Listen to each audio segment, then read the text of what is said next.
Hi, I am here with my new friend all the way from Sydney, Australia. This is Ikai T. Say hello, Ikai. Hey, good morning, everyone. Oh, good morning for you. It's currently 9 o'clock p.m. where I am. It's 11 here in Sydney. It is a great morning today. How are you, Ellen? Oh, I'm doing great. I'm so glad to be talking to you. I'm really excited. You are the first ichthyologist that I've talked to, I think probably not just on this show, but like ever. I don't think I've ever spoken to an ichthyologist before. So I would really like it if you kind of introduced yourself and your work and how you got into ichthyology. I guess that's a great honor for me. So yeah, I'm a systematic ichthyologist. So I study fishes and kind of work out how they relate to each other in the bigger kind of evolutionary context, how they relate to each other in a genus level, on a family level. So I work on phylogenetic relationships. I also do taxonomy, which is describing and naming new species. So a big component of my research involves that. So altogether, I kind of consider myself more of a systematist in a way, where I combine my taxonomic research as well as my phylogenetic interest in kind of resolving the evolutionary history of fishes. More specifically, I work a lot on wrasses, which is what we're going to be talking about today. Yes. And I have followed your work that you post a lot on social media, your pictures of the wrasses, and they are Mm-hmm. so incredibly diverse. Yeah, Like there is a lot going on with wrasses. they are. They're so beautiful. They are. So they're the second largest family of fishes in the marine context. So they rank just behind the gobies.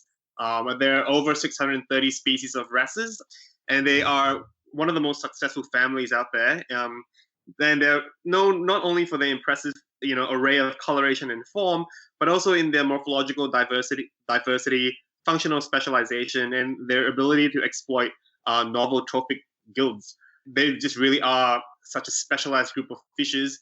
If you can think of anything that's edible on the reef, there is a wrasse family, there's a wrasse genus out there that specializes in eating that particular thing. They're just so good at what they do. And that makes sense because the habitat that they live in is so diverse and so varied, right? So there's like a lot of opportunities there for specialization.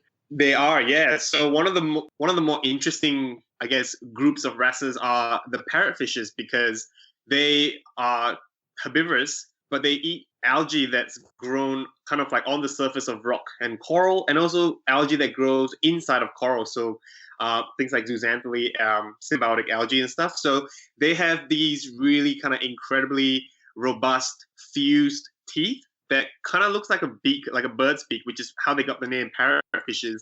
And they use these to kind of crush up coral and rock and then kind of just digest everything and extract the algae inside of their digestive system, which is also very long and wonderfully adapted to processing these kinds of food. And then they kind of like excrete out on the other end fine particulate matter like sand and other, bits of the coral and rock that they can't digest. So they kind of fill this really, really important ecological niche on coral reefs, exploiting kind of a novel resource that not many fishes are able to utilize.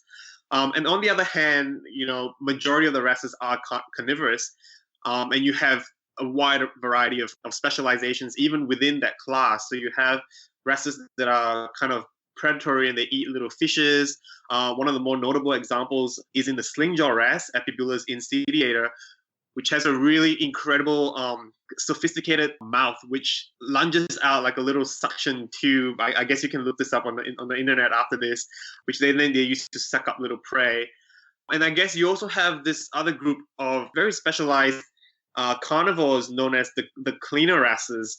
Yes, this is the one type of wrasse that I know about, like that I'm kind of familiar with. Yeah, I love these. they're really, really cool. They like the parrotfishes. They provide a really essential service on coral reefs, and they hang around little bombies and little bits of coral, and what we call cleaning stations. And they advertise themselves, with a little cute little wiggly dance, and they're very distinctive colors. And fishes come and they just lay on their sides, and the cleaner wrasses will come and pick off little parasites or dead skin, mucus tissue, and and really they provide such an important service. And they are obligate parasitivores, so they only eat stuff that they find off fishes. So they don't really kind of go on the reef and kind of look for food in other ways. So really, whatever you can think of, there's a group of wrasses out there that are just really so good at doing what they do. It's really remarkable. I love that so much. So that's my first time hearing of something being an obligate parasitivore. Like I haven't heard of an animal that only eats parasites. That's really, really cool. So when you said that they like advertise themselves with these flashy colors and their little wiggly dances, do they have to like compete with each other? Is it like, have you ever seen those people that on the side of the road will like advertise businesses by like spinning signs and doing dances and stuff? Like, is it like that where the fish are competing with each other for like attention? In a way, so wrasses are, I would say all wrasses are they're very social animals. They live in, loose groups anywhere between 2 to 10s or more. So often these cleaner wrasses, live in their own little harem where there's multiple females and a male, and they kind of just hang around socially. They're not really competitive in that way.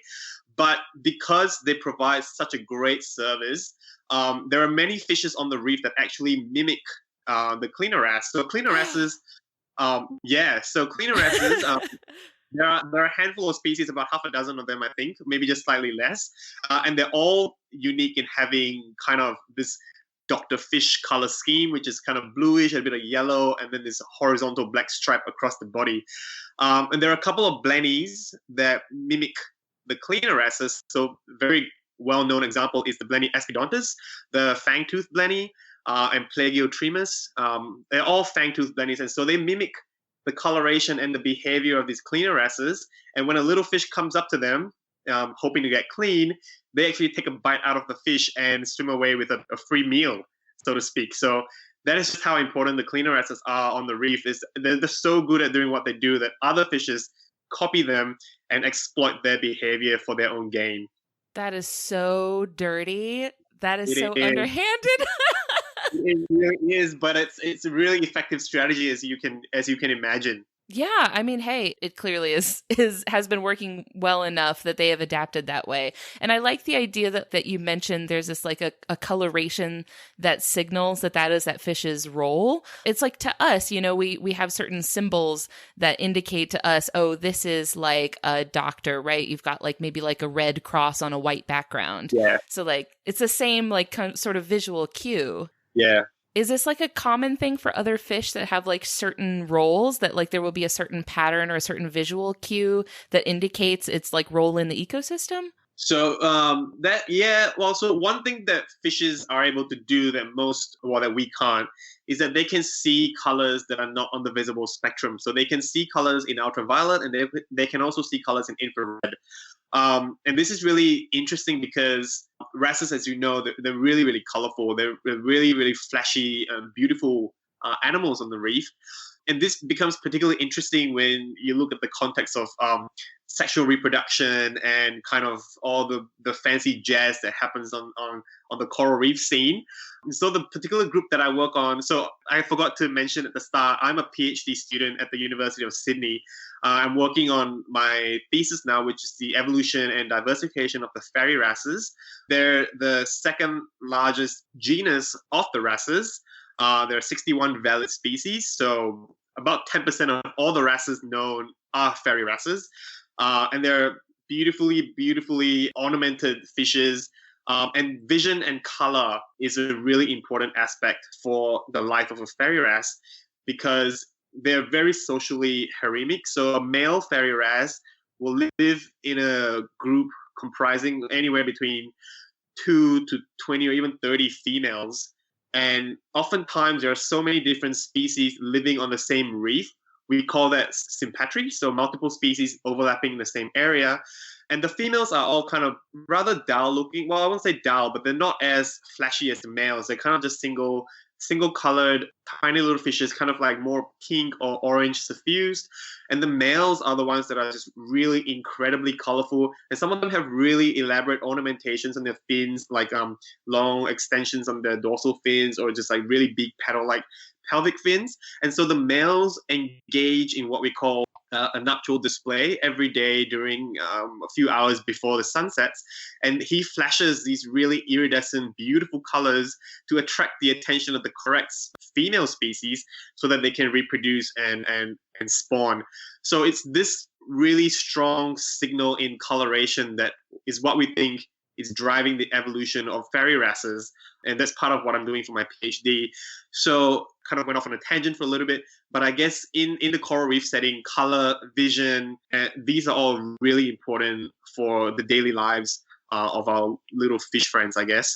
Oh, that's awesome. I love the differentiation between like the males being the very beautiful, aesthetic, like look at me sort of fish, and then the females are like, I'm here, I'm good, I'm understated. Yeah. So that's a really good segue into our first sort of category, which is effectiveness. So if you are new to the show and this is your first time listening, we do rate and review animals out of 10 in different categories. Typically, in other episodes, we have focused on species, but since we're talking about wrasses a little bit more generally, we're going to zoom out a little bit, which we've done before. We talked about like tardigrades one time, which is like a whole entire phylum.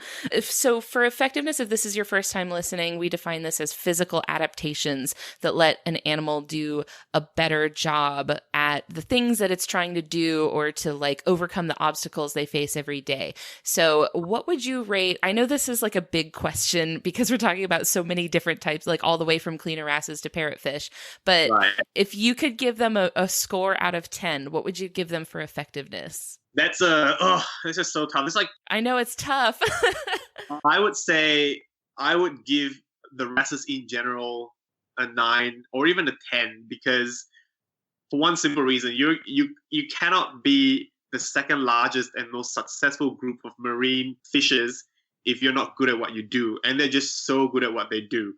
They, like I said before, there is a genus of wrasses out there that specialize in anything that you can think of when it comes to exploiting novel kind of food guilds. They also are really good at camouflaging, hiding from prey. There's a whole kind of subgroup of wrasses called the novaculines and even the julidines that they're just really good at living in sand. So they go to sleep every night in the substrate to avoid predators. Then there, those that don't do that, they produce really kind of elaborate mucus cocoons to kind of mask them from predators. So they're just so good at what they do on the reef, living, eating, breathing. So I would give them a good 9 or 10. I can definitely see that. So with the ones that are like more flashy than others, is the purpose of that just to like get the attention of potential mates, or does it help them at all with like camouflaging on the reef that they live in? Like, is there any sort of like cryptic value to that, or is it just reproductive? I think that's purely reproductive. So they do that for 2 reasons: to attract females and to display to other rival males and kind of, ward them off. It's kind of like a who has the bigger fins and who has the nicer coloration kind of thing. So it's a really tight kind of arms race between males of each species and also males of other species, because they're always constantly fighting on the same reef for the attention of females and also other males in a way to ward them off and fight them off. And they only kind of really do this at a really specific time of day. So if you were to see a fairy wrasse on the reef, most of the time they're very colorful still, but they're not really attention grabbing in a way where they do their dance. And so another allied genus, which is actually the sister group to the fairy wrasses, are the flasher wrasses, and they take this up one level. They're just really, they're known for it. I mean, that's the common name.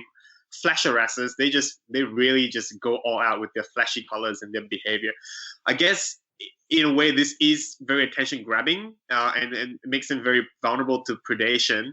But there's just so many of them on the reef, and they only kind of really go all out a few hours before sunset, and the rest of the day they're just kind of behaving like a normal fish, kind of swimming close to the substrate, and they're not really prominently displaying their colors. So I would say this is more kind of a trait that's geared towards sexual selection and mate choice rather than crypsis and camouflage. But then you also have a bunch of wrasses out there that are just really, really good at camouflaging. One of the closely related genera to the flesh and fairy wrasses are what we call the cryptic wrasses, so to speak, from the genus Pterygogus. and they're really kind of marble, greenish looking. They kind of look just like the seagrasses that they live in, or the little reef matrices that they kind of hide in. So yeah, they're just so varied in that way. Everything that you can think of, there's a wrasse that has just kind of fully embodied that. There's a wrasse for that. There's a wrasse for that. There is a wrasse for that hashtag. I love them. And you know what? I have seen, it wasn't too long ago. I think it was just a couple years ago. We were in Mexico and we had the opportunity to go snorkeling and we saw parrotfish. And this was my first time ever seeing a parrotfish. And I had never realized how beautiful their colors were, right? Like a lot of different colors on there. So, and these are the parrotfish, right? So these are kind of like the bigger ones that are just like munching down on algae and stuff like that. So you mentioned that like their beak is teeth. Yeah. That's pretty cool. Do the other wrasse, like that are specialized for different things, have other weird little specialized teeth like that? Or do they have kind of more like normal fish teeth? So if you are interested in fish teeth and how wrasses evolved to eat a bunch of different things, you should totally check out Corey Evans's Twitter account. So I think his @ is Sternacella. Yeah. Yeah, so you might have heard of Corey. He is the guy for wrasse morphophysiology kind of stuff. And yes, I guess to kind of go back to your initial point, the teeth of parrotfishes, they're actually a derived trait. So all wrasses have a kind of, I guess you want to put inverted commas here, parentheses, normal teeth, but parrotfishes have evolved to have the teeth fused together into a beak, which really allows them to kind of get into rock and coral to get where the algae is.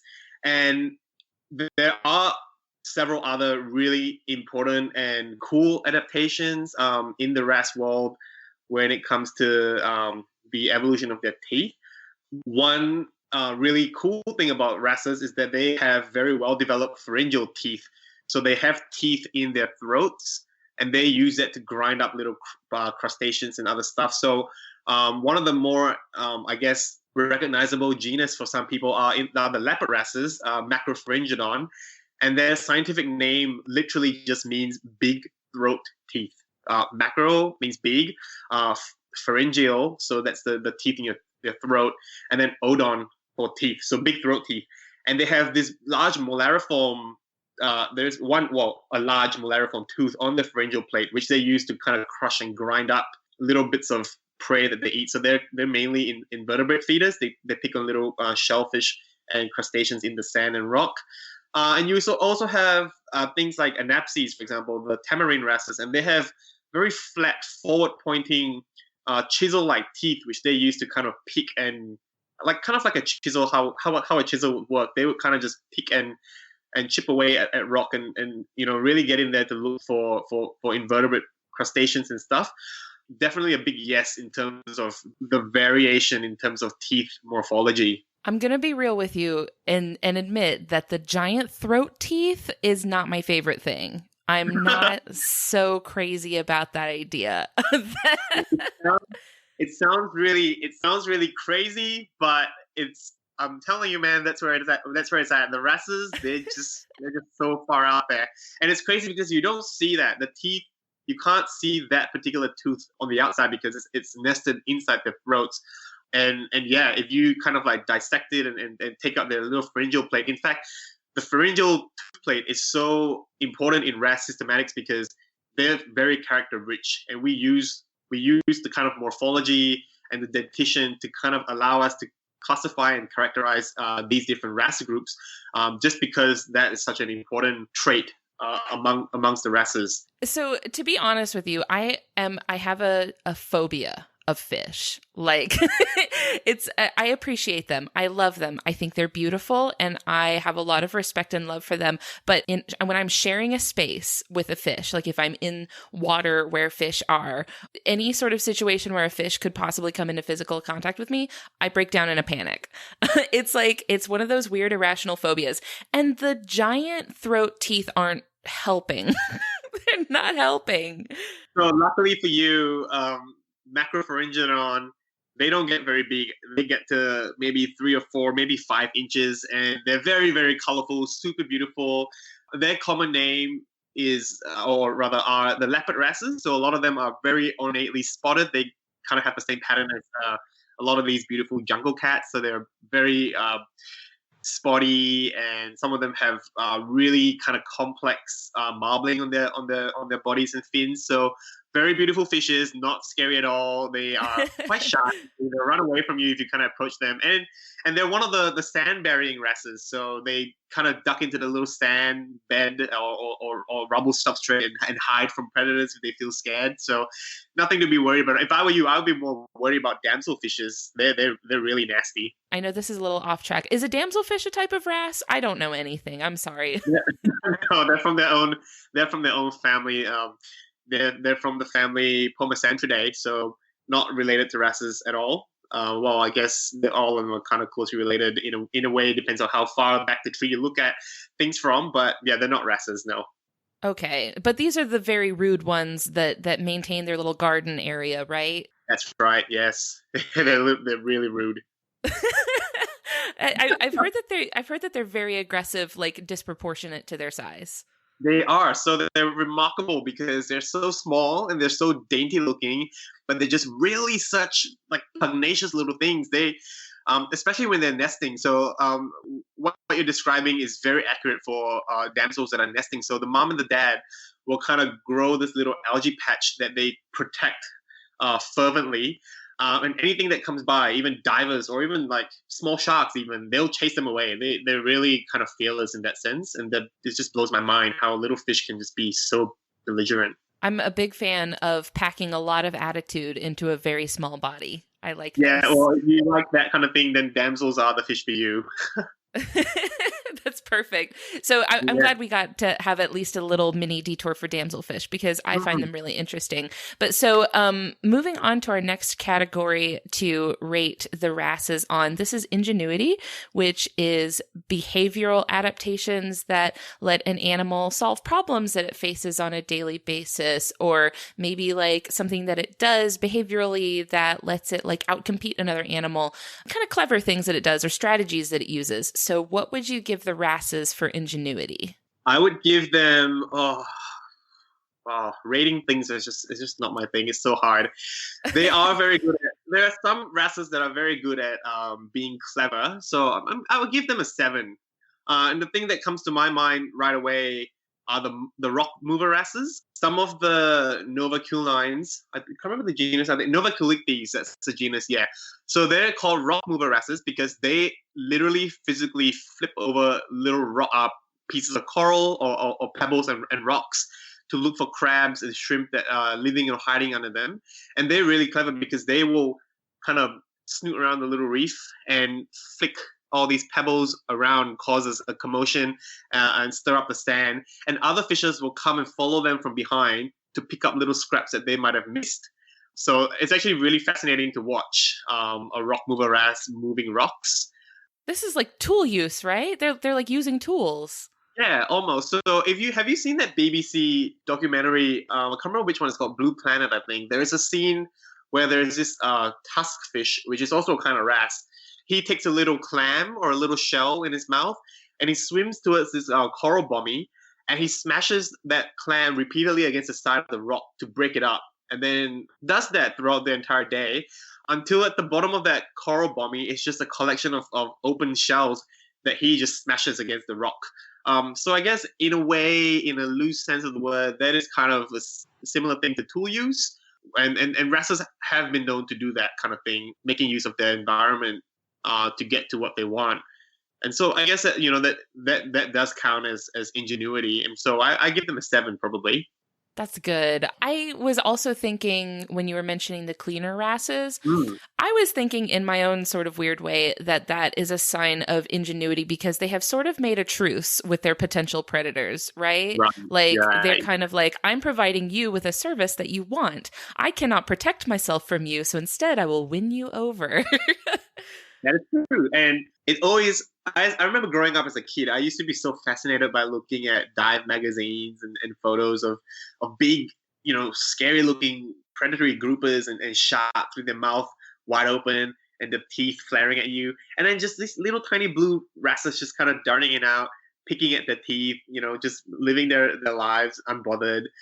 That is just for me one of my fondest memories growing up. Yeah, and it's remembering being so in love with the ocean. Just the complexity of coral reefs and all the animals that live in and amongst them, interacting with each other in their own special way. It just blows my mind all the time. And yeah, the rest bring me back to that little memory. Are there any like predatory fish that will take advantage of the trust of the cleaner wrasse, or do they just kind of have like an unsaid rule, like don't eat the cleaner wrasse? In general, that rule is pretty solid throughout coral reefs because this evolution of cleaning behavior is not it's not just found in the wrasses. It's found in gobies as well as even non-fishes. So like there are a whole category of shrimps called cleaner shrimps, and they basically do the same thing as they provide the same kind of ecosystem service. So I would say that this kind of truce is robust enough that fishes kind of leave the cleaners alone because the two things, right? It's so successful that it has evolved multiple times independently across different groups of animals. And secondly, you are also now seeing animals that are not traditionally cleaners act as copycats, following the colors and the patterns that these fishes have just to kind of exploit their skill to prey on other fishes. So very obviously, this cleaning behavior is an important thing on the reef. So I would say that under most circumstances, fish tend to leave cleaners alone just because it's such a useful thing and it's just been tried and tested so many times in the evolutionary history of fishes that we know of. I have so much respect for their adherence to their own fish culture. They have like fish societal norms. I like that. I wish I was that good. I'm a bit naughty. We should model our human societies after some like coral reef style. Yeah, we really should.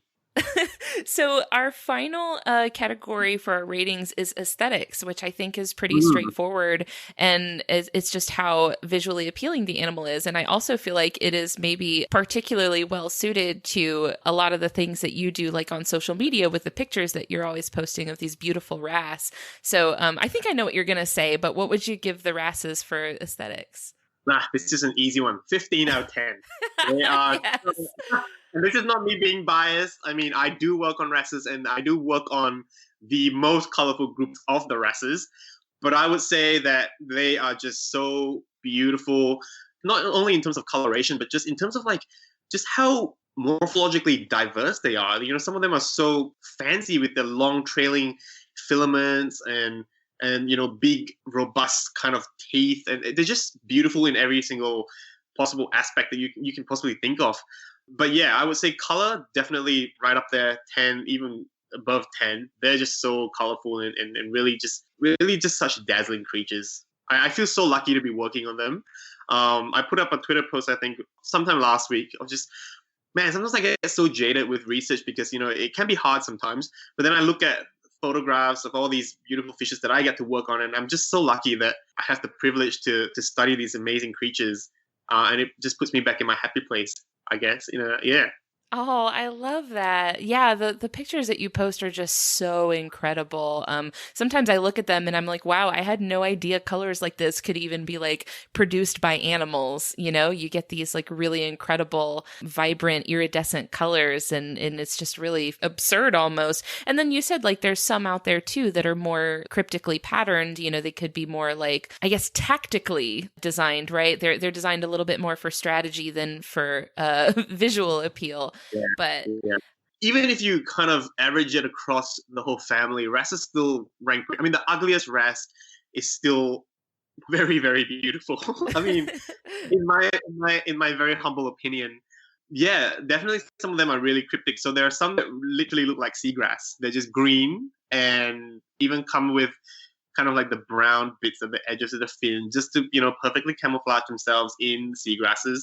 There are some that look like sand and rock, things that they kind of want to look like because they live in those habitat terrains.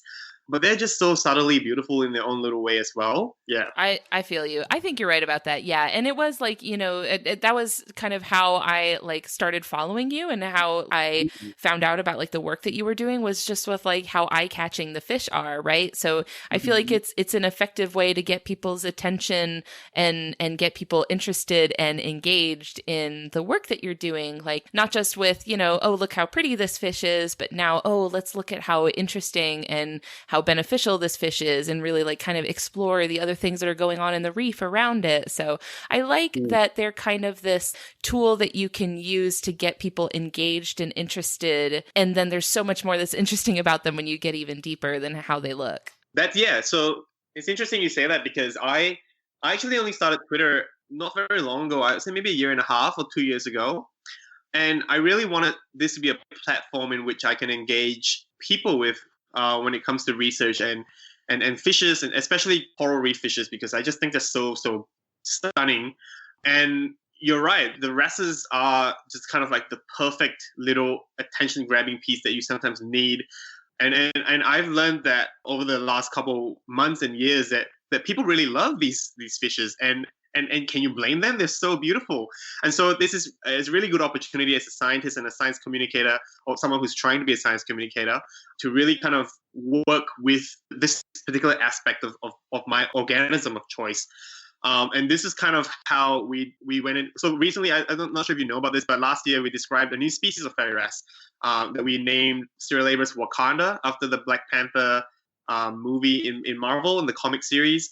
The common name was Vibranium fairy wrasse. And we really want to kind of like to take this message all the way and to use that species kind of as a spotlight to shine on the wrasses, and also on the bigger context of coral reefs, and how, we can play a part in protecting these ecosystems, and, just bringing the wrasses and fairy wrasses and even coral reefs in general to the forefront, because I think that's such an important thing to do nowadays in this, in our current climate of climate change and all these negative things that's happening with us every day. So yeah, I went off on a tangent there a little bit, but the nice part about this particular group of fishes is that, yeah, they're really colorful, and they're really out there, and they really send the message across to kind of protect them and just appreciate them for what they are. Yeah, I did hear about the fish called Wakanda. I had heard about that, and I thought that was just a really, really cool idea. I really thought that was very clever. Yeah, we really, so yeah, I don't want to really go into it too much, but it was found, it lives in very deep mesophotic reefs in Tanzania, Africa. And these habitats are really so poorly explored. I mean, my collaborator, Louise, from the California Academy of Sciences, he's one of the few people out there actually doing deep reef exploration. And he told me that, when he was collecting these fairy wrasses, even these habitats are so isolated from humans. I mean, even he found plastic bags and other trash in those kind of places. And it really hits home, hey, that, even you're a little wrasse and you're just living your best life in these secluded areas, and there's still trash there. So we wanted to really kind of use this opportunity to kind of target it from kind of like a science communication perspective, and just, bring some attention to the mesophotic ecosystems and the animals that live in it. That's awesome. I'm really hyped that you guys did that. So I think, first of all, it's really, really cool to be able to talk to somebody who got to name an animal. Like, I think that's awesome. But so other than, working on naming new fish and stuff like that, so what kind of other work are you engaged in right now that you would like for people to know about? So right now I'm getting ready to submit a paper that kind of looks into the evolutionary history of the fairy wrasses. So as you know, I work a lot on the fairy wrasses. And so over the last couple of months, I've been running a bunch of analyses and writing up a big paper where we finally resolve the phylogenetic relationships of nearly all the fairy wrasses. And so we looked at how they relate to each other, when they originated, how fast they diversified, and just kind of like explore the evolutionary radiation of the fairy wrasses. And so that's kind of a project that I'm actively working on now, that I'm getting close to submitting, hopefully. And we also have a bunch of other new species papers that are coming out in the next month or two that's just been accepted. So these are not fairy wrasses, but these are also wrasses from the genus Pseudogeloides, pencil wrasses. And so we have 4 new species coming out. I'm also working on a hybridization paper on angelfishes, and that's been in review now at the journal Proc B. I'm not sure if that's going to be accepted yet. I don't know, but that's also a project that I'm currently actively involved in. So, kind of different parts and different aspect of coral reef fish evolution, I guess, in general. And I'm really excited for all of them because it's just a dream for me working with coral reef fishes, and I'm just really really happy to be doing what I get to do. I feel like your enthusiasm for them is contagious because I'm starting to get more excited. Like just the more hearing about them, the more excited I get about them. Like I said before, I've always kind of been given the heebie-jeebies by fish, which is just a weird, like, I have no idea why. It's just a weird phobia that I have. Like, some people can't deal with like snakes or spiders. Mine is fish. I don't know why. I do feel like learning more about them helps, like it helps understand. I don't know. I guess it just helps to have a better understanding of, what's going on with the fish, what is its angle, what is its job, what is its role. So I feel like I'm definitely being pulled over to the team fish side. Yeah, fish. I know I cannot side with teams because we do like go over so many different animals. But so you've been our first representative of team fish that we've had on the show. Yeah. This kind of team, very loosely team wars, it's just a fun way for scientists to kind of engage with each other and with the greater community. Where we kind of showcase the best parts of the animals that we work on. So I guess in a way there really is no team because we're just all one big team science and team biodiversity, I guess. And it's really incredible because, we give a lot of flack for Team Bird, but Team Bird is incredible. I love Team Bird. They have probably just as much great content as probably more. I mean, there are more bird scientists out there. Content as Team Fish. And I guess, back to where you're saying, there really is no team because we're all on the same team. But if you're kind of really struggling with finding ways to get over your fear of birds or get over your fear of fishes or insects or what other kind of animals you can think of, go on Twitter and get engaged with Team Fish, for example, Team Bird, and really just kind of appreciate all the great things about birds and fishes and animals and the people that provide these facts and this knowledge. The great thing about Twitter is that it's such a beautiful community where everybody can come together and just appreciate animals from all walks of life and all corners of the earth. And I think that's just what's so beautiful about this whole team animal of choice here. You want this whole thing that we have going on here. I think it's a really beautiful thing to have. I know, it's very fun, and I do appreciate you for contributing so much to that. I feel like you have a big part in that, and it's been very delightful for me, but also helpful. And so, and also, I don't think we've mentioned it yet, but for anybody that is on Twitter that doesn't follow you, you can be found on Twitter as Kai the Fish Guy. That's right. Yeah. So I'm on Twitter and Instagram with the same handle, Kai the Fish Guy. I think on Twitter it's Fish Guy Kai because someone took Kai the Fish Guy. But if you search Kai the Fish Guy, you probably get it's because it's my username now, but it's not my @ sign. So it's at Fish Guy Kai, but my name on Twitter is Kai the Fish Guy. So you'll find me either way. There's a real Kai the Fish Guy out there, and I really want to meet him. Say hi. Talk about fish together. Spiritual twins. Yeah, spiritual twins. So I feel like I have learned a lot about a really diverse group of fish that was underappreciated by myself. It was like a lot of things that I had kind of like heard of in passing, but never really sorry for the pun, but I'd never dove into. Sorry, I can't help it. It's a problem. But thank you so much for sharing all this knowledge with me. This has been really amazing. No worries, Alan. Thank you so much for having me as well. I can talk about wrasses till the cows come home. There's 1,001 things to talk about, but it's always a pleasure to share just a little bit of that little iceberg that we're all kind of chipping away at. That's a horrible metaphor, but you get what I mean. You get what I'm trying to say. I feel like you have recruited some people to the Wrasse fan club. So me first of all, but also I feel like everybody listening can feel the love and the joy that you have for these fish, and so I think it is infectious. Yeah, hey, even if it's just one extra person, we're happy. There you go. That's what it's all about at the end of the day. Well, I appreciate you so much for taking the time to talk to us. Thank you so much for having me. Yep. Thanks. I'll see you later. All right, have a good weekend and stay safe at home. Thank you. You too. All right, see ya. Bye.